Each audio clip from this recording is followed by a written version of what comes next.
della Ciao in mezzo al bosco, chi è stato lì ha presente, no? La suggestione di quella lapide in mezzo agli abeti rossi, no? Di Busa delle Capre. Vabbè, stasera abbiamo Rino Giovan Battista Comacchio, non avete visto la presentazione, no? Quindi avete già alcune notizie su di lui. Rino ha 90 anni, io l'ho conosciuto negli anni 90 quando ero sindaco di Caspano e lui arrivava con una delegazione, aveva appena smesso di lavorare, poi ha smesso di lavorare a 80 anni. È un ingegnere, laureato all'Università di Padova, ingegnere idraulico, che ha lavorato soprattutto all'estero, ha lavorato in Grecia, ma anche è venuto via quando sono andati al potere i colonnelli ed è tornato quando i colonnelli sono stati cacciati, e quindi fedele alle sue idee, ai suoi ideali e al suo concetto di democrazia, e ha lavorato in Sicilia, ha lavorato in Valtellina, ha lavorato anche alla Villa del Vajont, quindi ha lavorato un po' una grossa vita svizzera proprio. Bene, lui arrivava con alcuni suoi amici, con Milani, con Moro, con Cocco, eccetera, a organizzare la celebrazione, la cerimonia che ogni terza domenica di settembre si effettua a Campocroce, dove aveva sede l'Italia Libera a Campocroce. Ecco, ci siamo conosciuti in quell'occasione e però io non sapevo quasi niente della sua vita. Lui mi ha fatto poi vedere una sua memoria, che poi ha portato qui, scritta nel 99, tratta del suo diario, lui ha scritto anche un diario, che poi ha raccolto nel 2008 e ha pubblicato, perché questo diario l'ha consegnato, diario in matita, un diarietto proprio molto piccolo, però quello che è in copertina nel secondo. Quello che è in copertina, esatto, avete la foto in copertina del suo libro, e che lui ha consegnato al comune di Rosà, che l'ha messo sotto una teca come elemento di memoria fondamentale per la storia del territorio. Ecco, quindi le sue memorie le scritte, quindi se volete poi potete prendere tutti e due i volumetti e poi leggervi che cosa ha fatto e che cosa.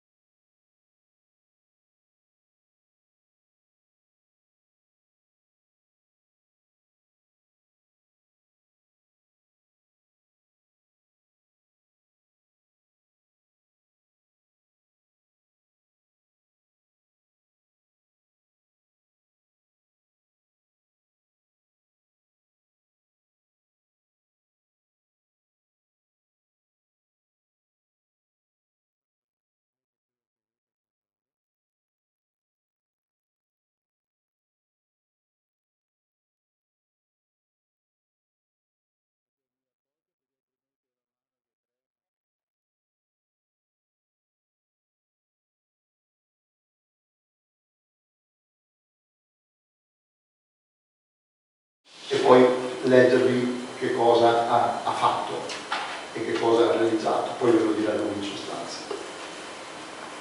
Nel 2010, dopo insistenti pressioni mie e anche dell'Istituto Storico, di cui allora io ero presidente, Rino ha accettato di rilasciarci questa lunga intervista in cui parla di se stesso, di come dell'ambiente in cui è nato, del contesto in cui è cresciuto, dei rapporti di amicizia con il suo parroco, eccetera, e della prima fase della sua vita, innanzitutto militare, poi dopo l'8 settembre partigiana, perché su spinta anche del suo parroco, che era un uomo molto aperto, lungimirante, ha iniziato la sua attività partigiana con una serie di amici di San Piero di Rosà. Lui è originario di San Piero.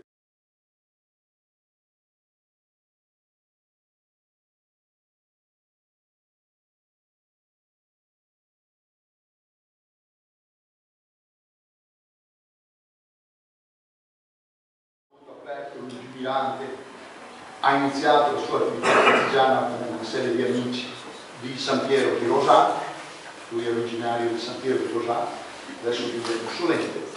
e quindi poi parla della sua diciamo, vita militare, della sua entrata appunto nel movimento partigiano, poi ci parla della sua vita professionale e conclude in sostanza con appunto gli ultimi anni quando partecipa alle cerimonie ormai, quando può, perché anche le sue condizioni non sono sempre ottimali. Da poco ha perso la moglie e quindi vive da solo sul Corroibo, una bellissima villa, però da solo, queste cose non è così semplice, no? Ecco, in questa intervista quindi lui ci racconta alcune cose. Io infatti lascerei a lui, no? Non tanto di parlare immediatamente, vediamo alcune immagini di cosa ci dice nelle prime fasi, nei primi anni della sua vita a San Piero di Rosano. Poi interrompiamo e quando direi che tu puoi intervenire. Quello che vogliono sapere. Sì, dopo quello che voi volete sapere lui ve lo dice. Ma comunque lui dopo vi parlerà soprattutto di come entra nel movimento partigiano, di quali sono le azioni che fa, per esempio che partecipa al sabotaggio del ponte vecchio di Bassano. Altra notizia che vi do, Rino Comacchio è la tessera numero 2 della brigata Martiri del Grappa. La prima è del comandante, la tessera numero 1 è di Masaccio, famoso personaggio, no? Ammazzato al tradimento, morto a tradimento a Ramon di Loria, a Loria, sì. dai vostri vicini. Lasciamo stare. Quella è una storia che è meglio che per il momento lasciamo stare, che l'ho vista in un altro contesto, in un'altra. Era il più grande uomo che non potesse esistere. Ecco, quindi lui vi dirà alcune cose.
Era il più grande uomo che potesse esistere. Ecco, quindi lui vi dirà alcune cose. Poi, dopo l'arrestamento del Grappa, dopo il settembre del 1944, lui non è stato sul Grappa, lui è sempre operato in pianura ed era un guastatore, cioè uno dei più abili attentatori ai treni che sia mai esistiti in tutta questa zona. Lui aveva una sua squadretta, aveva una dotazione ragguardevole di plastico, aveva avuto aveva fatto un po' di servizio militare, quindi scuola militare, quindi qualcosa di arte militare l'aveva acquisita, qualche nozione, ma poi aveva avuto un ottimo maestro come Danilo, mi pare si chiamasse, no? E Danilo, quello che vi ha istruito, poi le missioni di Icaro, le hanno istruito per bene e lui sabotava praticamente i treni che scendevano dalla Valsugana e andavano rispettivamente verso Castelfranco oppure verso Pavia. Quindi questa era la seconda compagnia, secondo compagnia si chiamava. E tu come si chiamava? Guastatori? Usava sabotatore. Quindi lui ha fatto il sabotatore sostanzialmente. Dopo l'estremamente si è mosso tra l'altro francato dai fascisti e dai tedeschi. Il 1° ottobre del 1944 i tedeschi bruciano la casa, qui c'è la sua casa bruciata, poi anche la copertina, ricordo copertina del libro, una casa che riuscirà a ricostruire dopo la liberazione, facendo seguitare agli amici della parrocchia, eccetera. E mentre suo padre era stato catturato da Perillo, che era l'agente, diciamo, che comandava nei rapporti con i tedeschi a Bassano, quindi era, diciamo, il deus ex machina del fascismo bassanese, responsabile degli eccidi e del rastrellamento, perché lui insieme ad altri che programmano il rastrellamento del Grappa. Quindi si muove praticamente di casa in casa. Dove trova? Ospitalità. A volte lo tengono 3 giorni, a volte 4 giorni, dall'altra parte lo tengono, quindi Santa Croce Bigolina, Laghi, San Piero in Gu, poi la zona di Castion, poi la zona di Rossano, sotto Rossano, Montinello, poi la zona, cioè praticamente si muove, è una specie di primula rossa, non riescono a catturare, nonostante quello ha in mano suo padre, a un certo punto, non riuscendo a catturarlo, dopo alcuni mesi libera anche suo padre, lo fa tornare a casa, tanto lui in casa non ne aveva, suo padre si amava sugli ospiti per alcune settimane dal parroco di San Piero di Rosà, ospiti canonica, che a casa era bruciata, e poi sono stati ospiti da amici e da parenti nella zona sempre di San Piero. Quindi, e lui è riuscito poi a arrivare, quindi alla fine quindi io vi butto là alcune nozioni, poi da lui poi verranno, diciamo, nel dettaglio dei singoli avvenimenti. Alla fine partecipa alle ultime giornate, dove ha rischiato la vita infinite volte, anche prima, ma sapete che l'ultima settimana della liberazione si rischiava la vita quotidianamente, insomma, ogni momento, e ha compiuto delle azioni a Villa, che non ricordo più, Villa Favara, 7 partigiani contro 42 tedeschi armatissimi, contro un camion che andava avanti e indietro, un autobrino che andava avanti e indietro da Bassano a Cittadella per tenere sgombera la casa, la strada, e lui operava all'interno ancora di piccoli gruppi di guastatori per cercare di praticamente rendere difficile disarmare e rendere difficile il ritorno a casa dei tedeschi. Quindi ha rischiato la vita anche in quel momento, lui ha una serie di episodi da raccontarvi. Bene, se siete d'accordo, ovviamente poi potete benissimo porre domande, interromperlo, chiedere, eccetera. Io vedrei 10 minuti del filmato, no? Vediamo la sua vita da bambino, come è cresciuto, i suoi studi, e poi entriamo nel merito delle vicende partigiane. Va bene?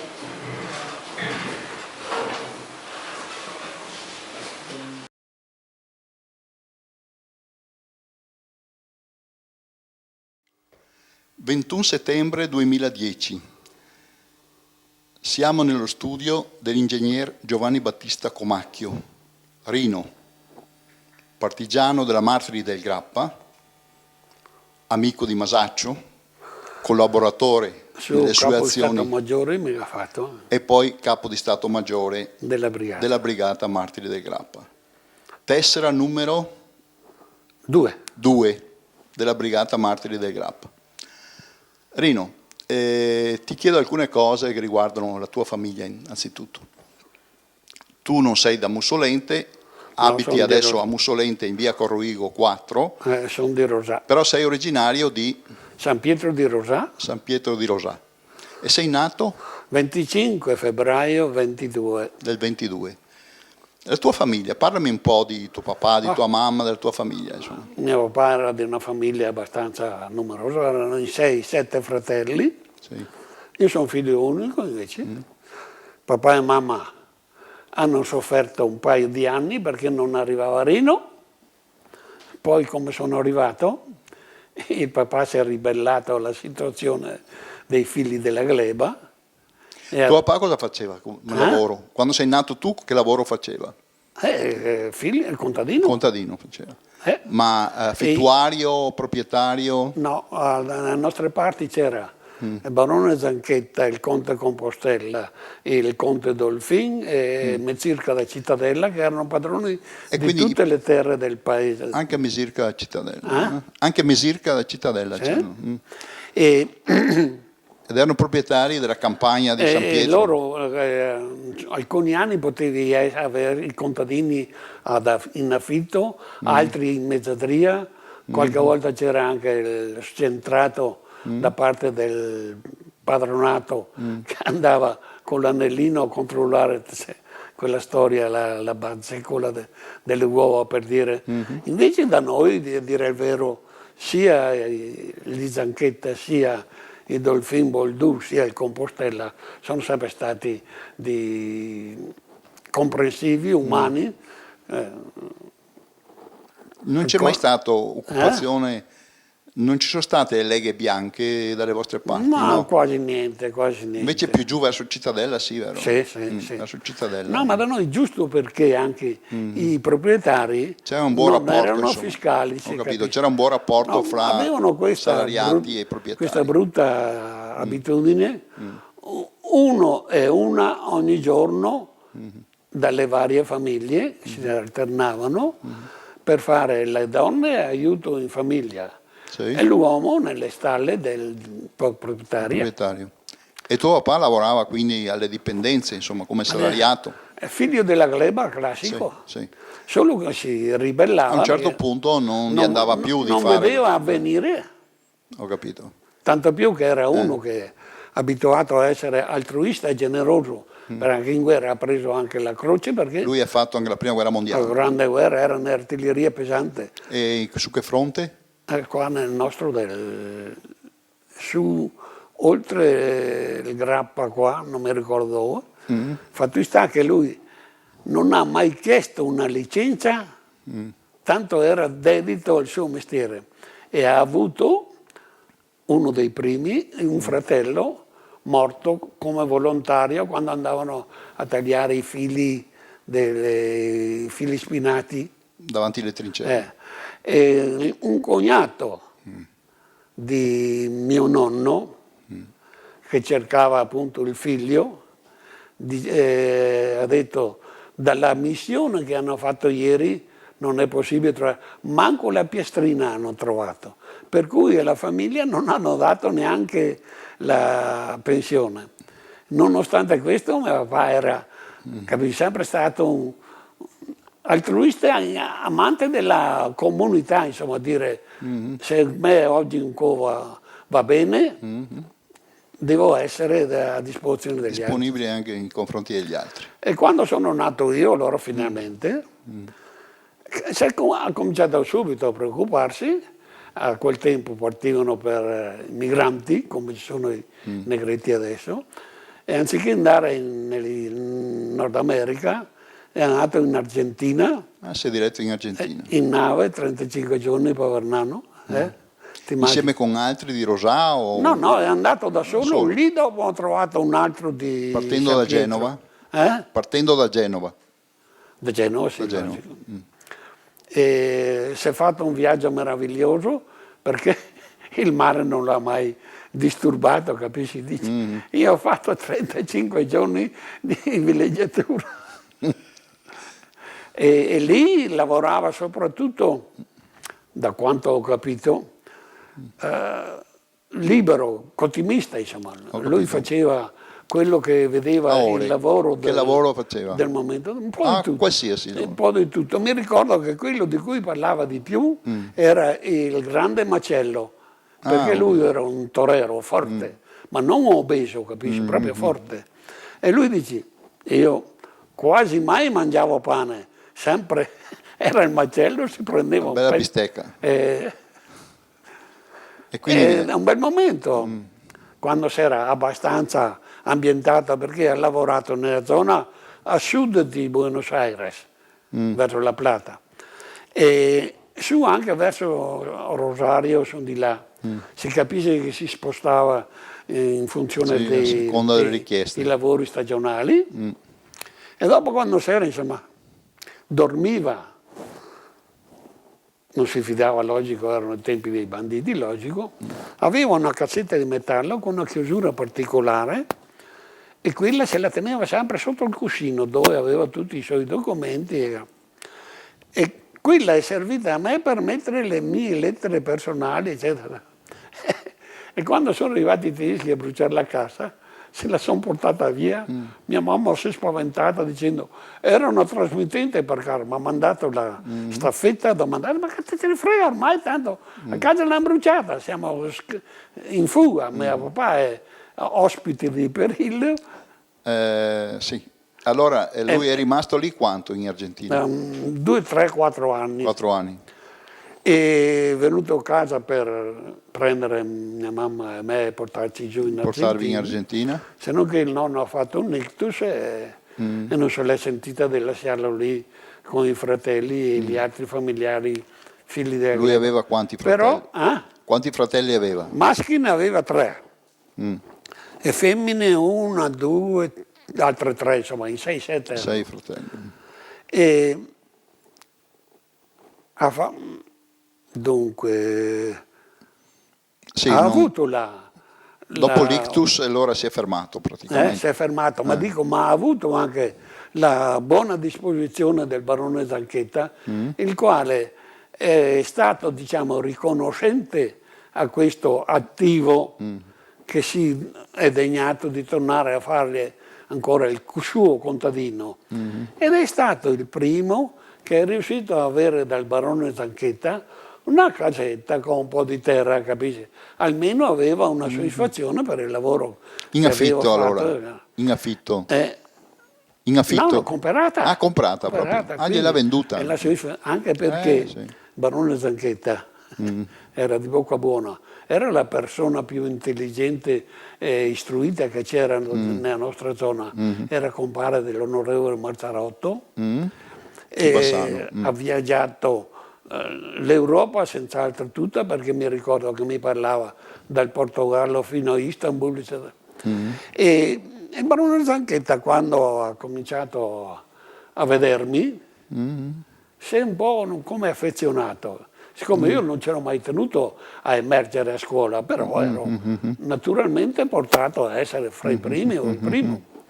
E allora Tu hai frequentato le scuole elementari elementari a San Pietro? Non c'erano neanche tutti i 5 anni. Sì. Il quinta, Bisognava farla a Rosà. no, bisognava andare a Rosà. Ma allora la maestra Cocco col parroco, perché non ci distraessimo, mi ha fatto la scuola di quinta elementare, a me e a una amica mia compagna di scuola di San Pietro, e dopo abbiamo avuto così il diploma anche di quinta elementare. Dopo allora, il barone dice, guarda, se tuo figlio vuole studiare, non bloccarlo, lascialo fare.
casa il cartolino 300.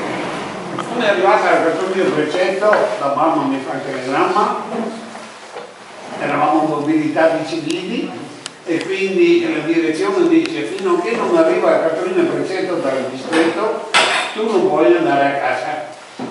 E così ho dovuto aspettare largo finché mi hanno dato un po' di giorni per restare a casa e quindi ho cominciato a corso ufficiali nel battaglione di Vittorio Veneto. Era un battaglione un po' bastardo, misto, cioè potevamo scegliere fare alpini, fanteria, in genere, carristi, cosa c'era, non mi ricordo. Vianello perché non ha fatto. Lui ha fatto il militare con Raimondo Vianello. Era sì, qua. Sì, ma lui stava bene perché c'aveva la cassettina che pesava niente. Io c'avevo un mitra da 34. Era bravo a prendere in giro i suoi ufficiali già allora, no? Era bravo a prendere in giro i suoi ufficiali già.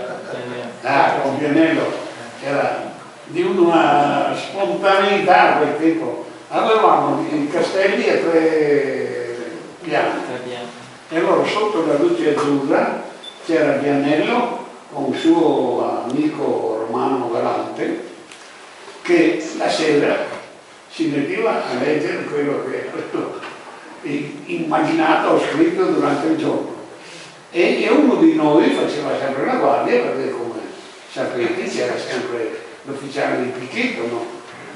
E era neanche a paragonare con poco e prendeva in giro tremendamente il nostro comandante di plotone, era grande così, un tredicesimo di 29 anni, era ancora sottotenente. Siccome il nostro battaglione era proprio a puntino, quando un generale specie della Russia, mi ricordo Messe, viene a ispezionare e noi, io ero sempre con mitra a sparare contro la montagna, Vianello a mettermi l'odiatore perché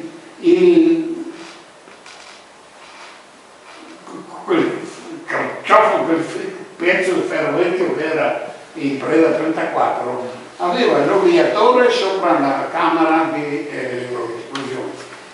C'era un pulsantino. Ogni cartuccia che passava doveva prendersi la goccia di olio, altrimenti proprio stacca. Alla fine il generale si complimenta con noi e poi sottovoce dice ma come mai lei a questa età ancora sottotenente? Vianello sente e fa la pernacchia e come al solito si arrivava a casa e si faceva mezz'ora, 3/4 d'ora di corse in piazza d'armi. Ma comunque da lì ci hanno mandati a Grosseto quando i tedeschi hanno occupato il campo d'aviazione ed era grande il campo, tutta pianura. C'erano i 6 motori tedeschi che dall'Austria arrivavano lì e poi andavano in Sicilia con il Cagliamatice. E quindi ci avevano messi in aiuto i tedeschi per un giorno stiamo facendo manovre e dall'Aurelia passa una colonna di tedeschi. Naturalmente eravamo tutti piuttosto spiritosi. Uno che aveva la Breda 40, quello che sparava bene, usavamo i cartucci sempre bene, ha sparato e ha ferito un pilota di un camion tedesco, problema di Stato, inceppato l'arma, cosa puoi rispondere? I tedeschi allora ci fanno andare via da Grosseto e ci mandano a Istia da un Borrone perché spararci e prendere. E lì siamo rimasti fino all'8 settembre.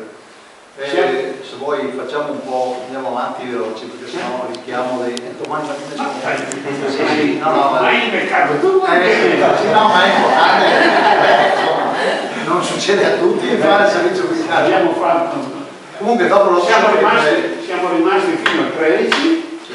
Al 13 eravamo di un battaglione del 44 e il colonnello dice siamo arrivati a casa, il 15 c'era con un viaggio, perché a quel momento tutti, voi avrete sentito dire dai miei coetanei che c'erano i treni con i prigionieri che portavano in Germania. Si rimandavano in Germania. E quindi la mamma e il papà erano felici di speriamo a ricevere posto dalla Germania, che sia in Germania.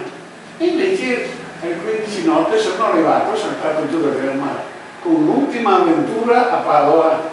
I carabinieri avevano fermato il treno fuori Padova e avevano detto: guardate che la stazione è occupata, ci sono i tedeschi, ma noi eravamo così stanchi, eravamo al 15, dall'8, immaginate, prima vengono i tedeschi a attaccarci per fare...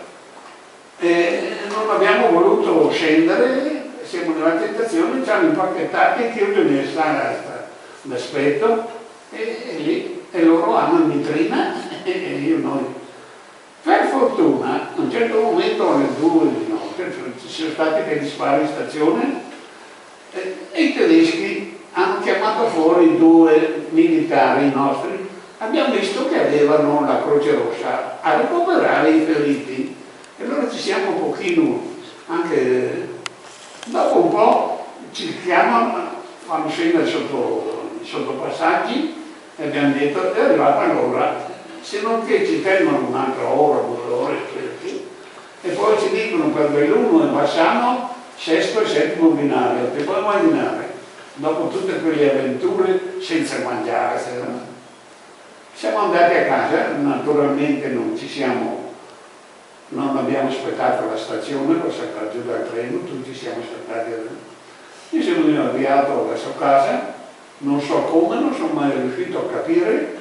Per strada ho incontrato il papà con la bicicletta a mano, come abbiano saputo che io stavo arrivando. Non l'ho mai saputo, né loro me l'hanno. E per poi andare a trovare figlio unico.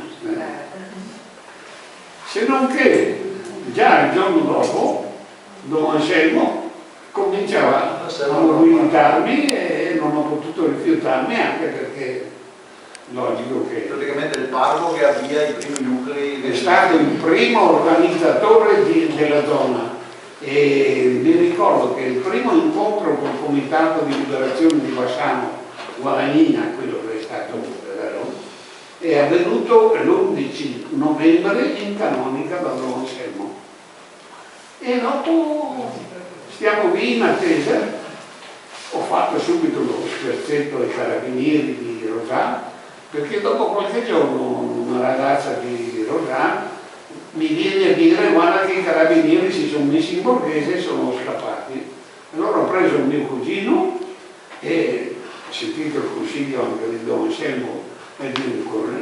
Siamo andati in caserma a portare via le armi ai carabinieri, se non che c'era la perpetua di Serviente, sono messo a gridare e con le mantelline abbiamo assemblato e partiti.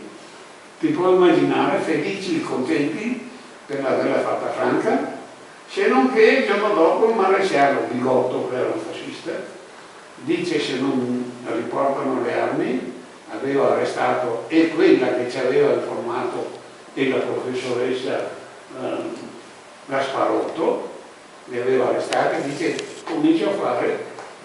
E allora abbiamo dovuto, e questa è stata il primo momento terribile, riportare le armi ai carabinieri.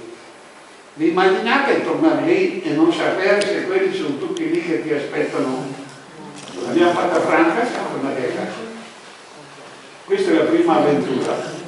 Dopo, fin verso presi i contatti con Cittadella, Cartigliano, il paesetto, verso maggio avevano arrestato la compagnia, quelli che avevano trasmittente col sud, i fratelli di Rocco di missione MRS, ma sono di qua, di Belvedere di qua. Sì, Belvedere. Li hanno arrestati, la mattina dopo messa mi vengono a formare, guarda che hanno preso la missione alleata. Per fortuna a Cartigliano, dopo qualche giorno, qualche decisa un'altra missione alleata, la Icaro, che ho ospitato abbastanza a casa mia. C'era l'ingegnere Icaro per il comando e Danilo era l'istruttore di sabotaggio. E allora con quello si è potuto riprendere il servizio partigiano, diciamo. Se non che resta sempre per l'interrogativo. Come mai la missione Fratelli Rocco NRS, arrestati come trasmittenti, dopo 2 mesi vengono rilasciati e mio padre me lo prendono, me lo tengono per Rio Saltino 4 mesi qui a Bassano e dopo me lo manda a Cismon? Quindi questo fa pensare che i signori Fratelli Rocco abbiano fatto un buon servizio di informazione, almeno questo.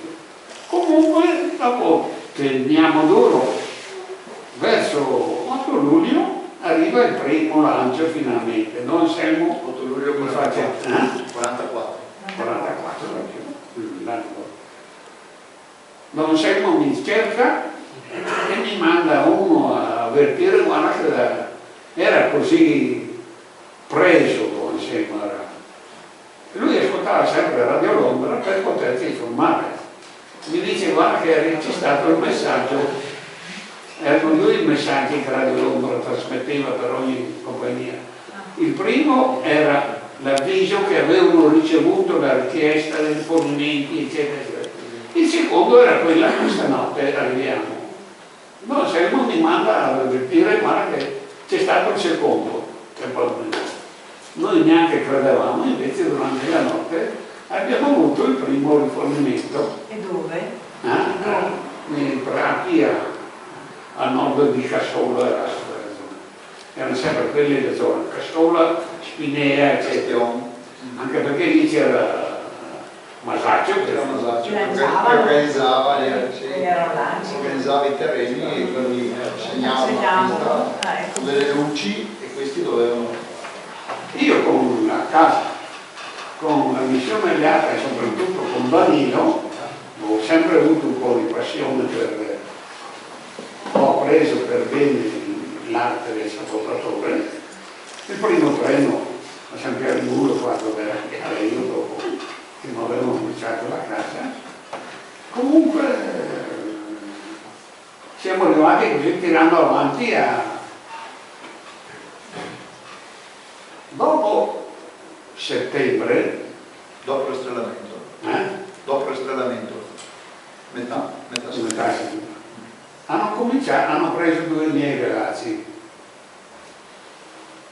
Durante una sera sono andati a giocare dei manifestini, hanno fatto gli spiritori, i tedeschi. E il giorno dopo sono venuti a darmi l'attacco in campagna, avevamo fatto il magazzino sotto in mezzo a un campo di grano turco,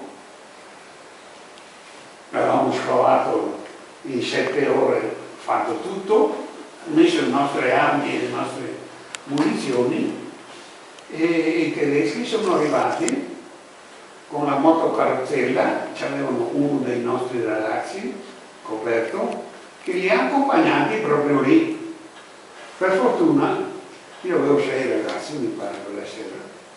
Non ho sparato perché se avessimo sparato avremmo provocato un macello e basta.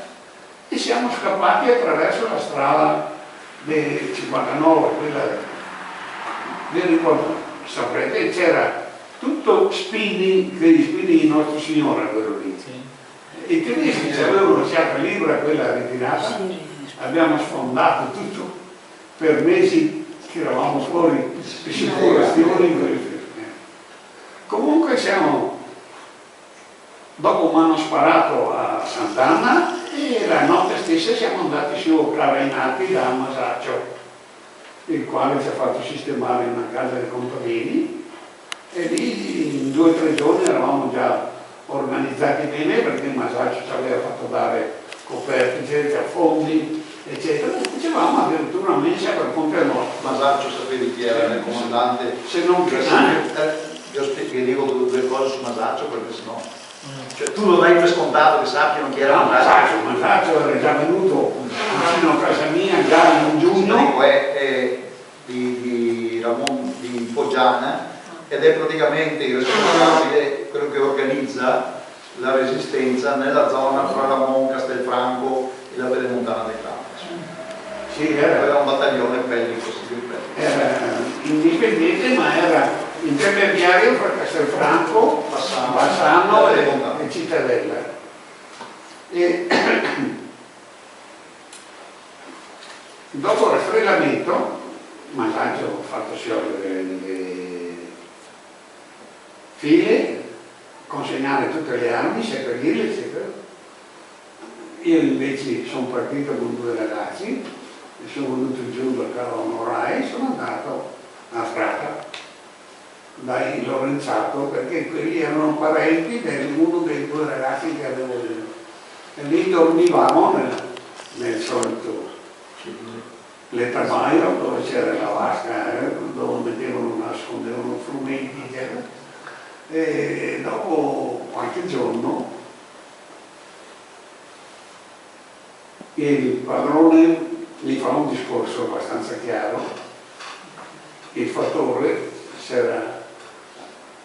aveva capito che noi eravamo, che in zona c'erano 2 o 3 partigiani e ha detto fargli mangiare. E allora io ho mandato via quei 2 ragazzi e da solo, senza niente, perché se quando mi hanno mandato l'attacco senza pantaloni e neanche giacca avevo, come pure il mio papà l'hanno portato a Bassano così, e ho cominciato a ramingare. Sono venuto su verso la Croce di Murina, e prima casa che finalmente mi ha detto di sì, mi posso restare a dormire, pioveva, non avevo niente, era stato Rampazzo. Anche lì il fattore, io facevo il povaio, aiutavo con le vesti eccetera per mimetizzarmi anche un pochino. Anche lì il fattore diceva fa sparire quello lì, aveva capito chi ero io perché un giorno durante il bombardamento sul ponte di Fontaniva sono andato anch'io insieme ai 2 ragazzi e gli dicevano ieri hanno bruciato la casa non dicevano il nome, la casa del partigiano, eccetera. Ho capito che era la mia. Il fattore ha capito e ha detto fallo sparire, e allora sono partito anche da lì e sono andato da Castellano. Ecco, lo so che l'hanno bruciato il 1° ottobre. Il 1° ottobre l'hanno bruciata la tua casa. La mia casa sì l'hanno bruciata, avevano bruciata il 1° ottobre. Quel giorno il mio parroco, eroe, è andato, quando ha saputo al mattino che presto che stavano bruciando la mia casa, è andato lì e ha preso mia mamma sotto braccio e se l'ha portata in canonica.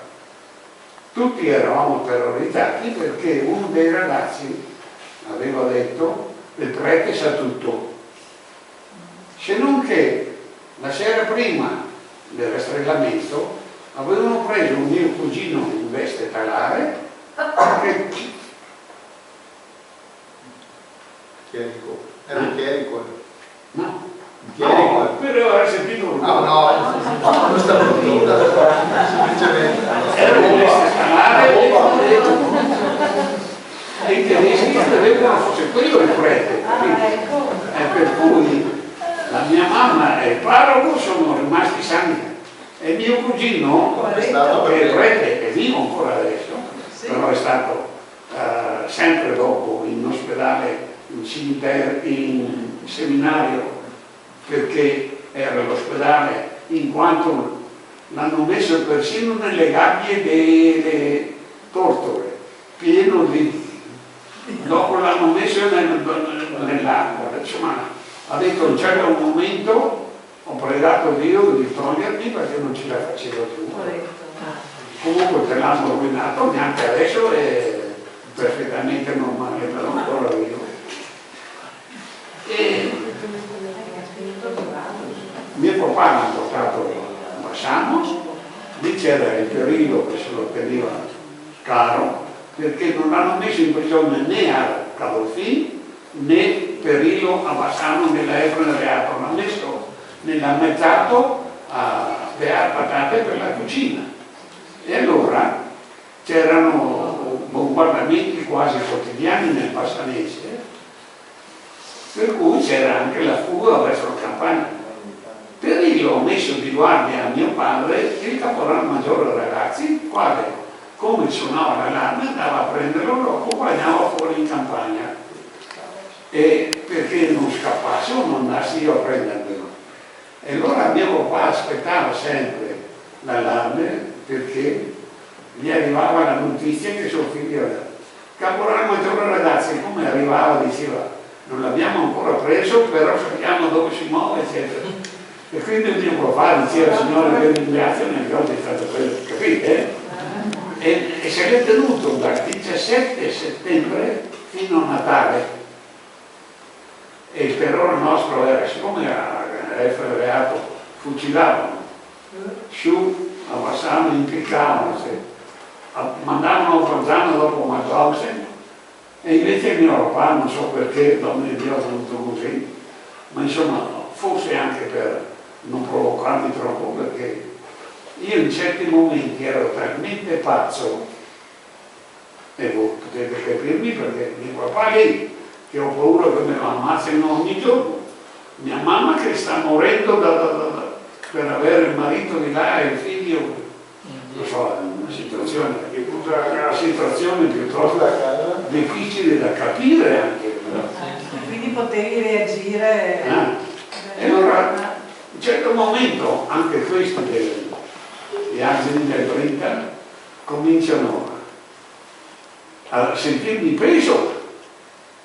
E nello stesso tempo anch'io sono prigioniero praticamente, perché dovevo stare lì sempre in guardia, perché se ero in casa che arrivavano i tedeschi non potevo sparare perché avrei fatto un macello per la famiglia.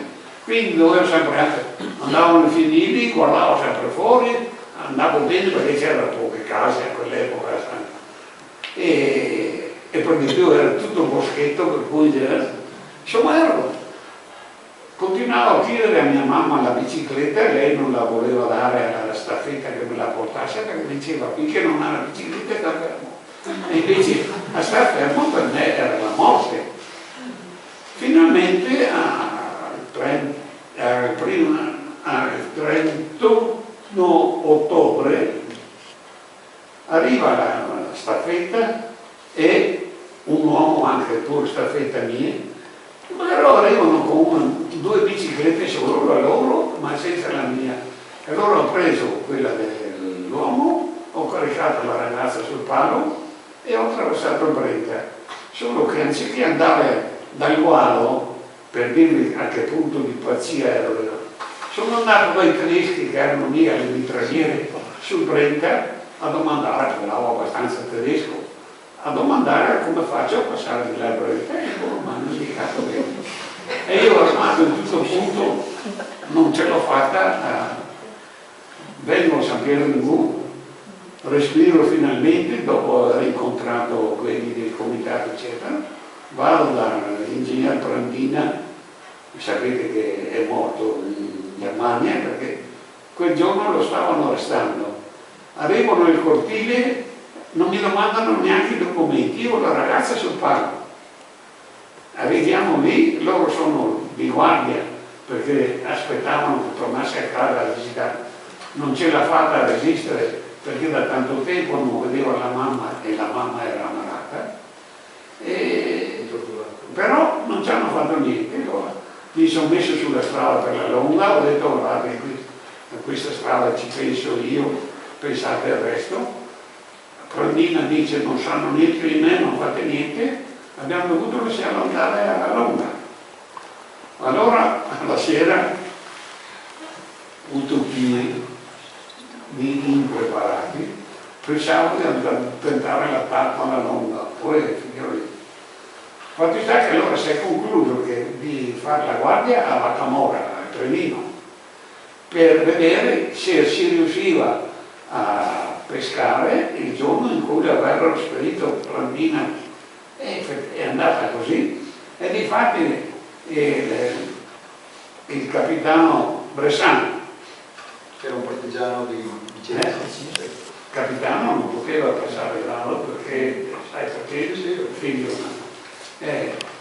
era riuscito a salire sullo stesso vagone dove c'era Pramina e andare nello stesso reparto dove c'era Pramina, il quale dice Facino non vuole che ci sia la manovra di liberarlo e portarlo via.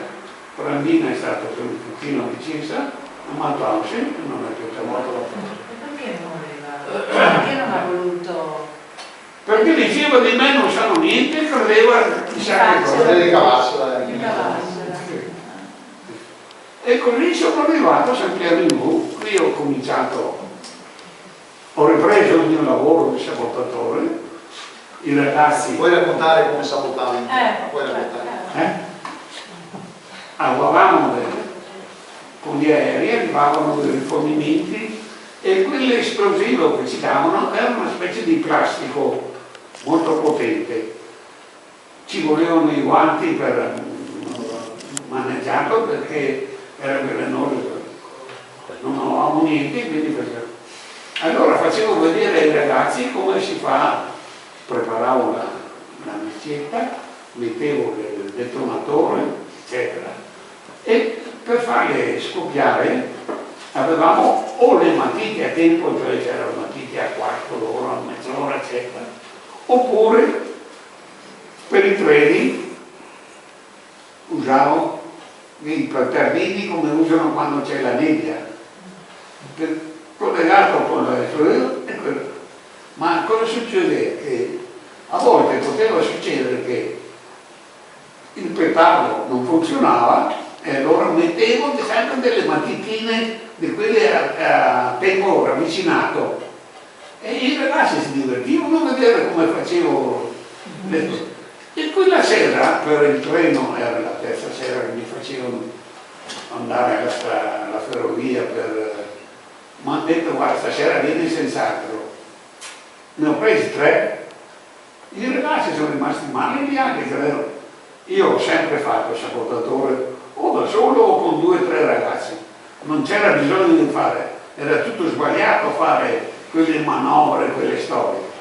E mi sono scelto il posticino verso il ponte del Tesina, bello alto, il treno è partito come volevo io, cioè lo scoppio la fa sbattere, visto?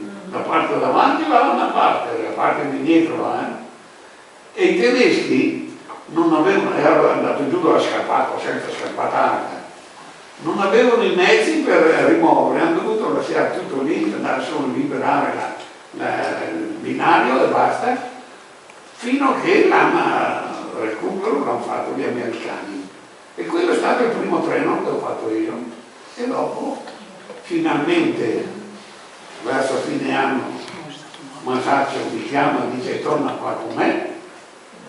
E mi ha fatto, nella zona di Castion, Ramon e allora mi muovevo Castion, Loria, Montinello, Carainati, Montinello, eccetera. Lì sono stato preso anche una notte. Ecco, lui aveva documenti falsi, aveva la carta d'identità intestata a Martini, era il nipote, figurava come No, nipote. non c'era questo. Vabbè. Io nelle mie carte ho cambiato il cognome quasi subito, appena hanno cominciato a cercarmi. Seconda cosa, ho tenuto, siccome loro cercavano Reno, per puntiglio ho tenuto sempre il nome di famiglia Reno. Però il cognome ho preso il cognome del colonnello, che era sindaco di Oristano Veneto, che era un fascista, che è stato dai miei compagni portato su in grappa, anche non gli hanno fatto niente.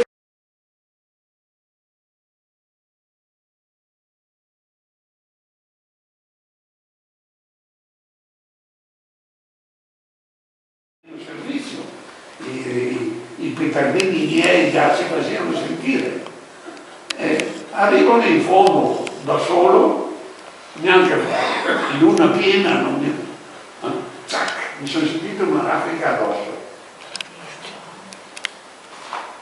Domine Dio ha voluto che non mi hanno beccato, ho girato subito per la stradina di Montinello via pedalando, se non che quando arrivo in vista della crocevia del Montenegro dove c'è la cabina, anche adesso mi pare ci sia, mi accorgo che non è libera. E cosa faccio? Ormai sono qui, quelli mi hanno sparato, questi altri adesso mi hanno visto, loro hanno i mitragliette e mi credono, insomma non potevo più tornare indietro, allora ho detto, devo rischiare. Sono venuto avanti, una mia tessera brigata nera che avevo, e avevo il giaccone perché era il 29 marzo, avevo il giaccone con la bella pistola rossa, la chiamano dunque, con quella facevo. E le solite bombetta SIPE per estrema razza. La bombetta SIPE è quella che è pericolosa in tutti. Insomma, se la buttiamo qui, non si salva nessuno. E allora, con la mano fissa qui e là, arrivo sul posto, faccio l'ufficiale, il 4 con mitra, e poi un pick-up dove leggevano i documenti perché c'era Pippo, avete sentito parlare? Quello in macchina dice porta qua, e l'ufficiale dice è dei nostri. Si può immaginare sentir dire così è dei nostri. Quello aveva capito, mi aveva conosciuto a mio avviso e ha voluto, siccome eravamo il 29 marzo, fra poco c'è anche il processo per me, io ho laddù dicendo io ti ho salvato quella notte, capisci? Difatti il giorno dopo c'era un capitano che faceva collegamento fra le due pattuglie con la moto, ho sentito la moto, sono stato lì un pochino, un giro da fare lei, vado a dormire adesso da mio zio, qua da Montini, e a un certo momento sento la moto che parte dall'altra parte, che faceva il collegamento, ho detto io devo smamare perché se arriva l'altro, quello mi conosce senz'altro, e sono riuscito a partire.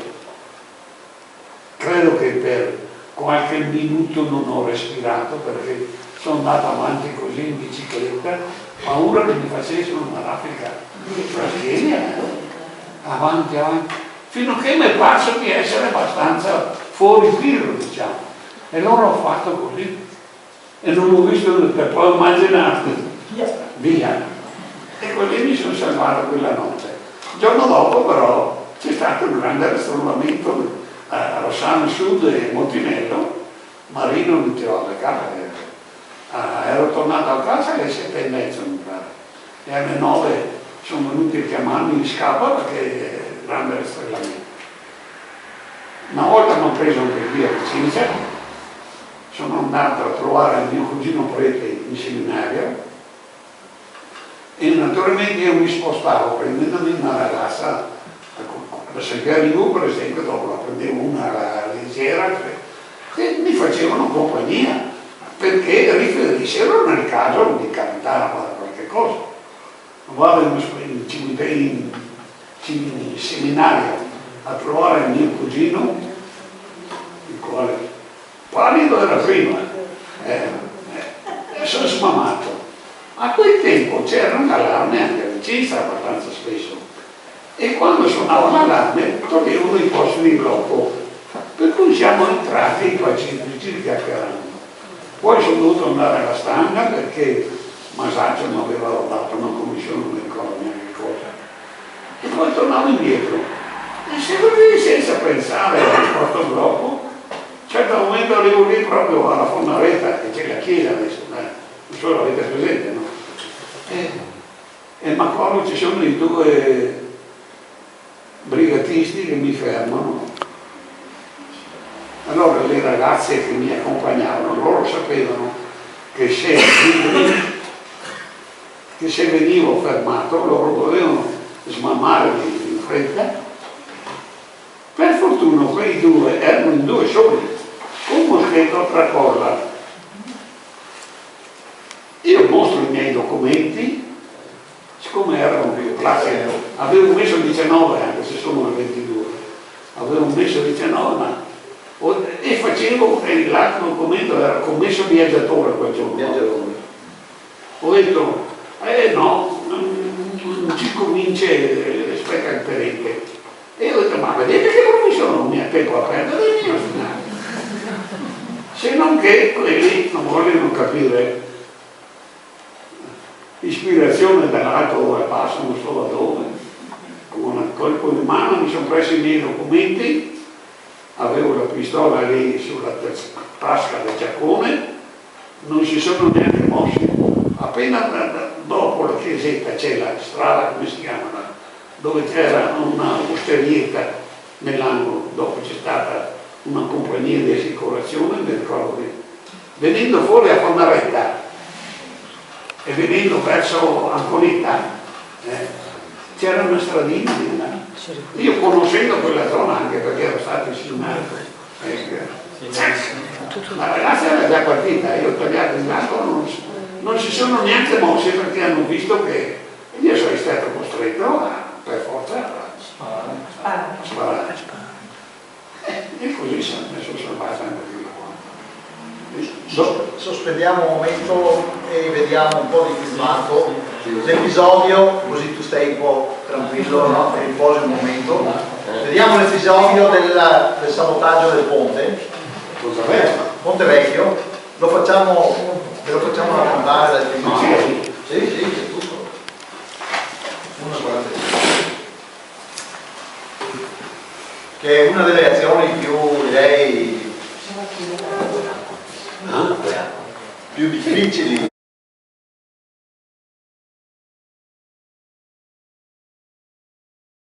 Vediamo dopo questa cosa. Io vorrei tornare invece indietro di un mese, perché il 17 di febbraio voi fate l'attentato al ponte, che credo sia uno degli episodi più significativi della resistenza bassanese, l'attacco al ponte, anche perché c'è stata discussione, perché questi fanno saltare l'unica via di passaggio fra l'una e l'altra riva del Brenta, perché il ponte nuovo era stato bombardato, restava solo il ponte vecchio, insomma. E voi organizzate due squadre, allora, mi pare, no? Due squadre con Masaccio. Deve venire con una squadretta, eravamo programmati 15, Masaccio con una squadretta E l'altra Bill. E l'altra Bill con macchia, eccetera. E allora ci hanno dato il via per fare gare. Allora noi avevamo fatto le cose per bene, i due cappelli tipo il galero del cardinale, sai? Sì. Siccome c'è l'effetto implosione nell'esplosivo, nelle mine, allora tutto attorno avevamo il plastico 808 e quello esplodeva e ne abbiamo fatti due. Sul carrettino andavano bene, erano 55-60 kg l'uno. Masaccio invece ne ha fatto una solo da un quintale 10, un quintale 20. Fatto sta che loro hanno fatto la loro e noi ci siamo messi lì mi pare che già la seconda notte, dopo le 2, le 3, avevamo già finito, sai, ero maestro ormai. E quindi il mercoledì massimo e dopo il venerdì sera Masaccio ci aveva dato appuntamento per darci le ultime istruzioni. Santa Croce? Nella stalla. Nella stalla, E allora c'era il coso, il Torosano,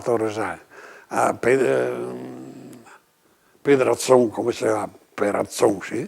Strapazzon, il quale diceva non è partigiano quello che non è venuto a dormire qui nella stalla delle 13 galline, perché avevamo lavorato con tanto slancio, sai, il gusto.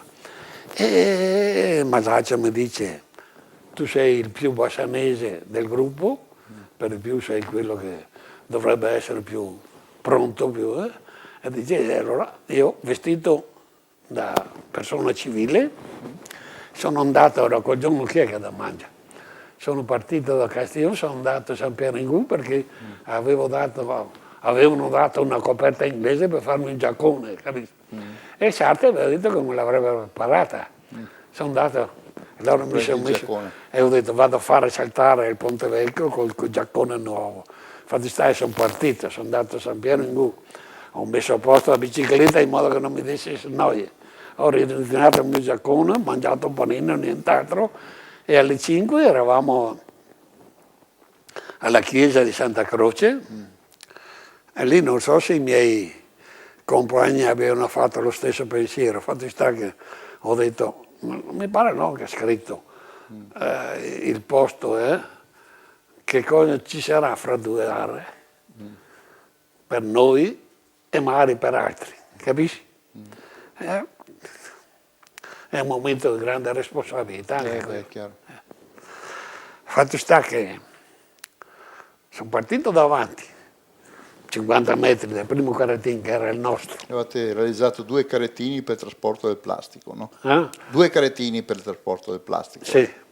Uno era quello di Masaccio, che era secondo lui. Secondo. Allora io ero davanti battistrada, il nostro carrettino, la nostra brigata, Il suo gruppo. battaglione, Masaccio e il secondo carrettino, hai capito? Io vado avanti e siamo andati su da via Ognissanti, che è quella che passa proprio lì vicino, Sì, sì, sì. che allora non era a senso unico, era a doppio senso. Doppio senso. E arrivo davanti al Ponte Nuovo, all'Ossario, e lì c'era subito la guardia, sapevamo, verso le 6, 6 e mezzo c'era il cambio della guardia. Solo che caspita, in quel momento ho visto tutta sta gente, capisci? E ho detto, ma sono tornato indietro, ho fatto in tempo a fermare il nostro primo Primo e abbiamo preso via Marinalia. Quella. Sì, via Marinali. Solo che nel frattempo anche Masaccio col secondo È arrivato. e ci siamo trovati a passare davanti al cinema, che non so come si chiama, lì in via Remondini. Il vecchio cinema che adesso Vecchio non c'è cinema, più. sì. Caro, uno squadrone. Ora, io sono in borghese, Masaccio non Giaccone. Attorno ai carrettini ci sono 5-6 mantelli sul manubrio, capisci? Con il mitra pronto per e quello che tira il carrettino, poveretto, quello che fa di fatica, e entriamo a Bassano. Insomma, un qualche cosa del miracoloso, perché tedeschi, fascisti, eccetera, venivano fuori poi dal cinema con le amichette, tutti guardavano, tutti si domandavano chissà che mistero. carovana è questa. Allora ho preso la strada, Piazza San Giovanni, no? Sì? Montevecchio, poi volevano andare giù, no, ho detto giù da via Menarola, giù il Ponte Vecchio. Imboccato il ponte. Allora Masaccio si fermava di qua all'est, io dall'altra parte a bloccare il traffico, a regolare il traffico. E con i 2 carrettini, Bill, che li porta giù in via Macello per accendere le micie. Abbiamo 9 minuti di tempo. Avevamo preparato anche le castagnole noi, ma quel intralcio che c'era di là sul ponte, al lato ovest del ponte, insomma siamo arrivati tardi, non abbiamo fatto in tempo, ecco che allora sono morti quel ragazzo di 14-15 anni e quella donna di 50. E non sono stati neanche ben distanziati i 2 carrettini, perché appena loro sono rientrati, allora io sono corso di qua, ho dato il cambio a Masaccio sul predellino del treno, del camion. Del camion. Anche perché non parlava tedesco. E quindi sono scoppiati i 2. Sono scoppiati. E dopo ma ti sembrano ore, ma insomma ti sta un colpo sulla gamba, dai Rino, ha finito. Mi passa Bill, che lui era l'ultimo in ritirata, per dirmi via, e partiamo e facciamo il giro di qua, da sotto i mulini, c'è la galleria, no? Hai presente? Sì, sì, sì. Appena fuori, mancavano pochi secondi, ci siamo fermati, sia per la conta, sia per vedere che di lì eravamo a 400-500 metri dal ponte del spettacolo. Fatto sta, allora ci contiamo, io ho scritto ci siamo tutti perché 2 hanno detto guarda che Tizio e Caio hanno preso paura, hanno detto noi torniamo dal guado di Cartigliano, quindi io ho detto ci siamo tutti perché 13 qui e 2 di là siamo 15. non abbiamo sparato un colpo, giù tra Santa Caterina, su la stradina a venire a San Vito. Giacomo, e a San Giacomo ci salutiamo e andiamo per i fatti nostri. Appena dopo gli spari, lo scoppio, perché è stato bello ma anche ben rumoroso, hai sentito Bassano che sembrava scoppiare, perché fascisti e tedeschi hanno messo in moto chissà quanti mezzi eccetera per andare a fare i posti di blocco, ma non hanno fatto il tempo a fregarci. Il giorno dopo era sabato.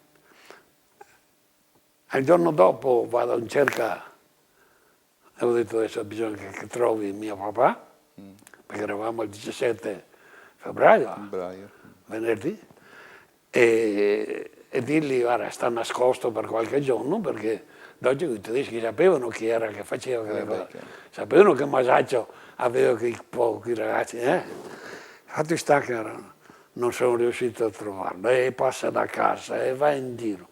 E al mattino dopo alla chiesa di Madonna della Grazia, niente. Ho passato una giornata da inferno, perché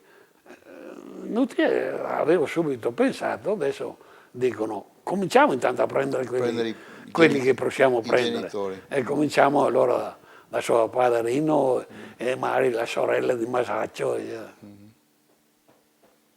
Vabbè, questo è l'episodio dell'attacco al ponte.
Promemoria dell'opera partigiana nel comune di Rosà, 8 settembre 1943, 30 aprile 1945, scritto da Don Anselmo Riello, all'epoca parroco di San Pietro di Rosà.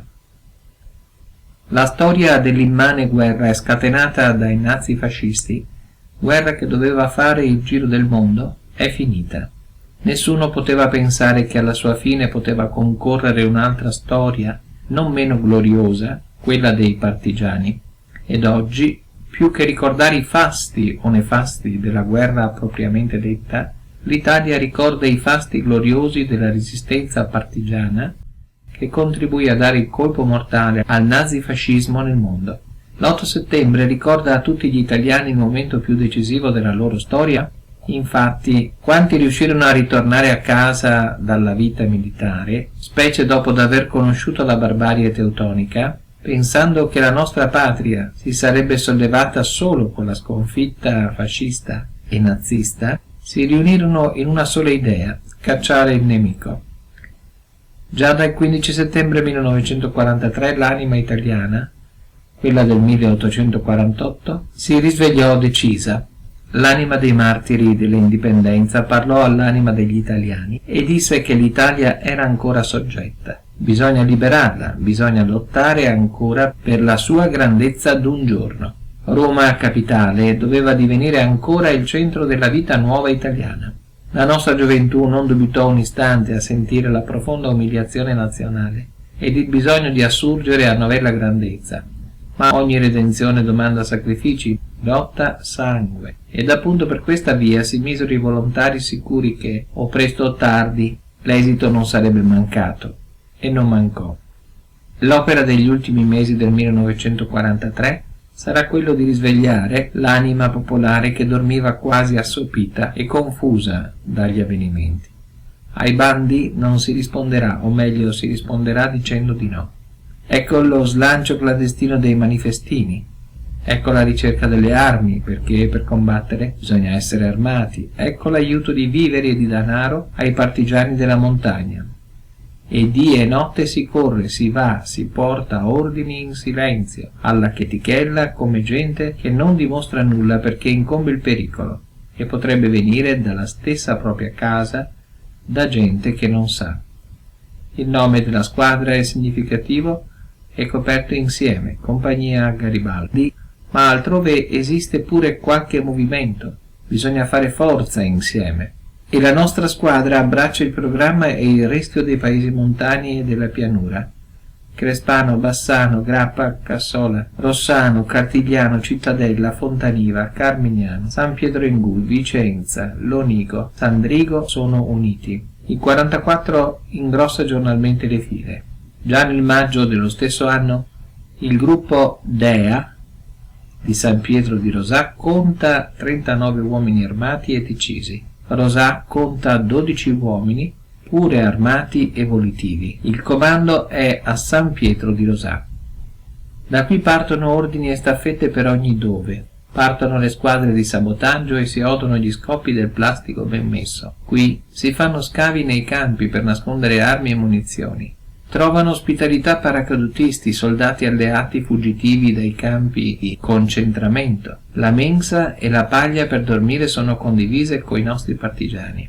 Ai nostri si danno compiti di capitale importanza e di rischio perché sono gli alpini o i ragazzi delle battaglie combattute in tutti i fronti della guerra. Bisogna avere gente decisa e gli ordini si danno ai nostri partigiani appunto perché patrioti sempre pronti, capaci e decisi. La missione Ercole inviò a questo gruppo Dea 3 paracadutisti con 2 stazioni radio. Si lavorava ogni notte, si corre ogni giorno, si istruisce ogni sera nell'uso del plastico e delle armi. Il 9 luglio 1944 un lancio ben riuscito a Cassola incrementa il coraggio e lo spirito di azione armata. Falliscono 2 lanci a Cartigliano perché il lancio di Cassola fece piovere da Bassano i nazifascisti, ma a San Pietro in Gu piovono ugualmente dal cielo 4 uomini e una donna. Da Cittadella a Bassano per tutto il mese di agosto gli atti di sabotaggio bloccano i treni e, nonostante tutto, pattuglie armate sono padrone dei paesi, tanto da poter requisire viveri, bloccare e impedire l'opera degli ammassi e immagazzinare oltre 220 quintali di frumento per la montagna. Il 16 settembre la Gestapo di Cadolfin di Rosà agli ordini del tenente Spat, riesce in rastrellamento ad arrestare 2 uomini della Dea di San Pietro e successivamente altri 2 che vengono spediti in Germania in qualità di detenuti politici. Un successivo rastrellamento condotto con estrema ferocia da oltre 50 tedeschi armati fino ai denti, insieme con la morte di 2 partigiani, crea lo scompiglio. Si bruciano le case dei capi a San Pietro di Rosà, ma i capi Lorenzato, Luigi, Comacchio Rino, i fratelli Comacchio Antonio e Redentore, Argenti Luigi, sono in salvo e mettono in salvo i compagni che non cedono le armi. Tutto è perduto per un momento, ma non l'onore. La lotta non è finita, è solo arrestata.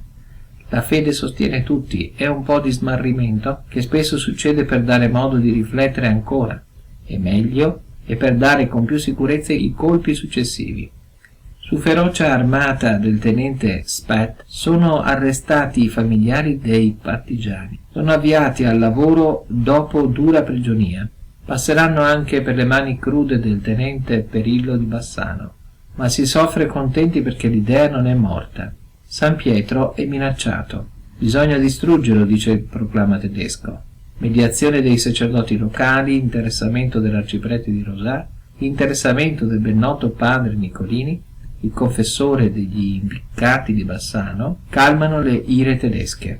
Per un po' tutto cade in silenzio, quello che è il movimento davanti alla forza bruta superiore. Basta che non cada in silenzio la volontà operosa, suggerita e sostenuta dall'idea di patria. E difatti l'idea non muore. Intanto si lavorerà nella TOT e ci si preparerà a sostenere la virtù dal grido «Fuori i tedeschi». Il collegamento esiste ancora fra capi e compagni e così continua il sabotaggio delle ferrovie, il deragliamento delle locomotive, continuano i danni alle linee telefoniche nonostante la stretta sorveglianza e le minacce di rappresaglia. Il coraggio, nonostante tutto, è quello che domina la situazione e fa capire ai nazifascisti che bisogna che mollino. E così venne il giorno tanto atteso, quando per radio si udì il grido: «Partigiani dell'Alta Italia, agite in tutti i fronti». E si agì.